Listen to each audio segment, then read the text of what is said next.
शरद पवार खरंच महायुतीच्या जवळ चाललेत का? की ते पुन्हा एकदा महाराष्ट्राच्या राजकारणात सगळ्यांना गोंधळात टाकणारी चाल खेळतायत? उद्धव ठाकरे आज महाविकास आघाडीत सर्वात जास्त एकाकी पडतायत का? संजय राऊत यांनी ज्या शरद पवारांचं वर्षानुवर्ष संरक्षण केलं, त्यांच्यावरच आता एवढ्या उघडपणे नाराजी का व्यक्त केली? काँग्रेसनेही या भेटीवर आक्षेप घेतला नाही, मग विरोध फक्त उद्धव ठाकरेंच्या शिवसेनेकडूनच का? दिल्लीत जयंत पाटील आणि विनोद तावडे यांची चर्चा, मुंबईत शरद पवार, देवेंद्र फडणवीस आणि एकनाथ शिंदे यांची सलग भेटी, या फक्त योगायोग आहेत की एखाद्या मोठ्या राजकीय समीकरणाची सुरुवात? आणि जर शरद पवारांनी उद्या एनडीएला थेट किंवा बाहेरून पाठिंबा दिला तर सर्वात मोठा राजकीय तोटा कोणाचा होईल? उद्धव ठाकरेंचा, काँग्रेसचा की महाराष्ट्राच्या विरोधी राजकारणाचाच? महाराष्ट्राच्या राजकारणात एक गोष्ट कायम लक्षात ठेवावी लागते. शरद पवार कधीही भेटी विनाकारण घेत नाहीत आणि त्यांच्या प्रत्येक भेटीचा राजकीय अर्थ हा बैठकीच्या अजेंड्यापेक्षा मोठा असतो. कर्नाटक महाराष्ट्र सीमा प्रश्नासाठी उच्चाधिकार समितीची बैठक झाली. मुख्यमंत्री देवेंद्र फडणवीस अध्यक्षस्थानी होते.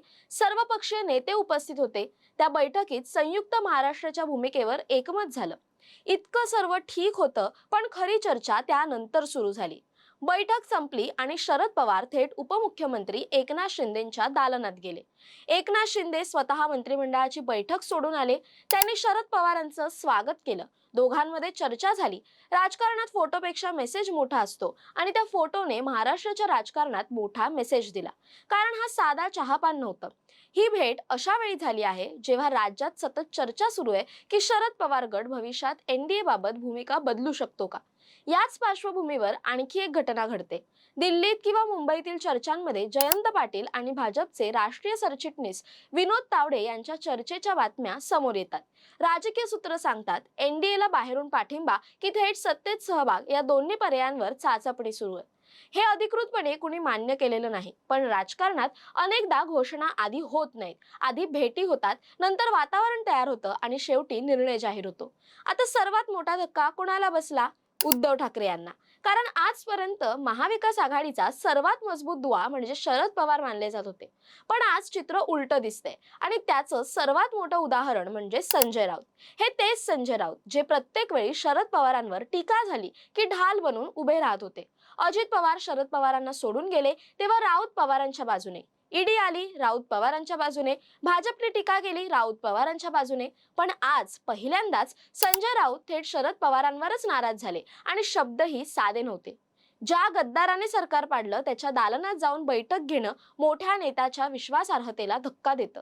हे वाक्य फक्त टीका नाही, हा राजकीय इशारा आहे.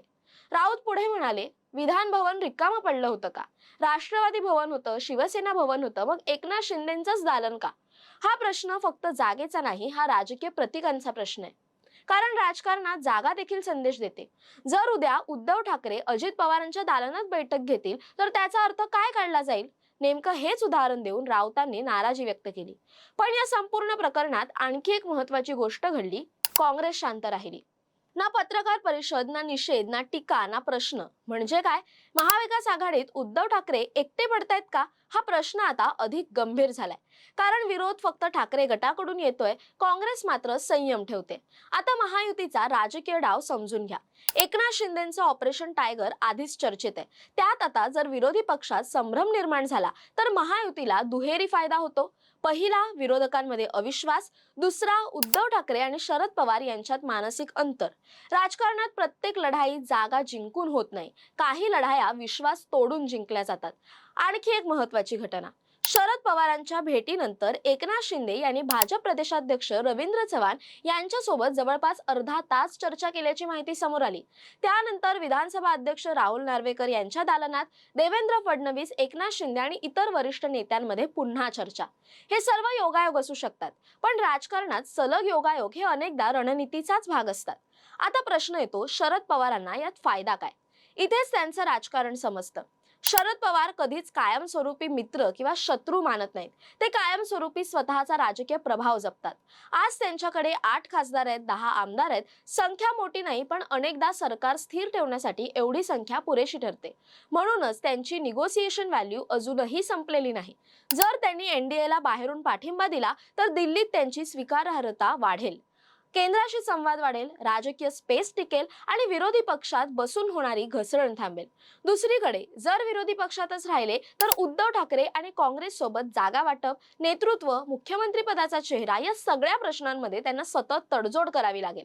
मात्र याचा अर्थ त्यांनी एनडीए मध्ये जाण्याचा निर्णय घेतलाच आहे असं अजिबात म्हणता येणार नाही. शरद पवारांचा इतिहास सांगतो, ते अनेकदा सर्व बाजूंशी संवाद ठेवतात. भेटी म्हणजे निर्णय नसतो, भेटी म्हणजे पर्याय खुले ठेवण्याची कला असते. आणि ही कला महाराष्ट्रात सर्वाधिक प्रभावीपणे जर कोणाला अवगत असेल तर ते शरद पवार. पण या सगळ्या घडामोडींमध्ये सर्वात मोठा राजकीय दबाव कोणावर आहे? उद्धव ठाकरे. कारण त्यांचा सर्वात विश्वासू सहकारी आज प्रश्न विचारतोय, त्यांचा सर्वात महत्वाचा मित्र वेगळे संदेश देतोय आणि काँग्रेसही उघडपणे त्यांच्या बाजूने आक्रमक दिसत नाही. आणि म्हणूनच आजचा सर्वात मोठा प्रश्न एनडीए मजबूत होतेय का, हा नाही. सर्वात मोठा प्रश्न महाविकास आघाडी आतून कमकुवत होतेय का.